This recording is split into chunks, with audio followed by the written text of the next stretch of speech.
ఉంది. మీ ఇష్టానికి అధికమైనటువంటి ప్రాముఖ్యతనిస్తారు. ఎదుటి వారు ఏమనుకుంటున్నారు అనే దాన్ని ఎంత మాత్రం కూడా ఈ రోజున లక్ష్య పెట్టరు.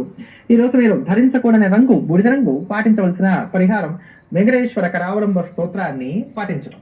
తదుపరి తులారాశి.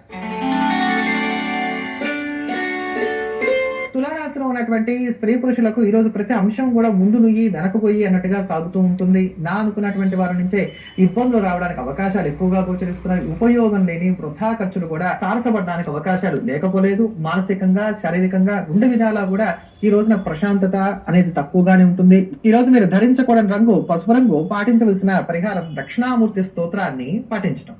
తదుపరి వృశ్చిక రాశి. వృశ్చిక రాశిలో ఉన్నటువంటి స్త్రీ పురుషులు ఈరోజు ఆర్థిక విషయాల్లో, ప్రయాణాలకు సంబంధించిన అంశాల్లో జాగ్రత్తగా ఉండాలి. నష్టపోవడానికి, ఇబ్బంది పడడానికి అవకాశాలు గోచరిస్తున్నాయి. ఒకళ్ళ మీద ఆధారపడకుండా మీగ్గా మీరు చేసుకునేటువంటి పనులలో మాత్రమే సక్సెస్ అవ్వగలుగుతారనేటువంటి విషయాన్ని బాగా జ్ఞాపకం పెట్టుకోవాలి.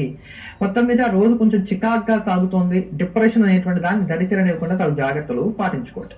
ఈ రోజు మీరు ధరించకూడని రంగు చిలక ఆకుపచ్చ రంగు, పాటించవలసిన పరిహారం చంద్రశేఖర అష్టకాన్ని పాటించడం. ఇంట్లో ఏ దిక్కున వాస్తు దోషం ఉంటే ఎటువంటి సమస్యలు ఎదురవుతాయి, వాటికి తీసుకోవాల్సిన జాగ్రత్తలేంటో చిన్న విరామం తర్వాత తెలుసుకుందాం.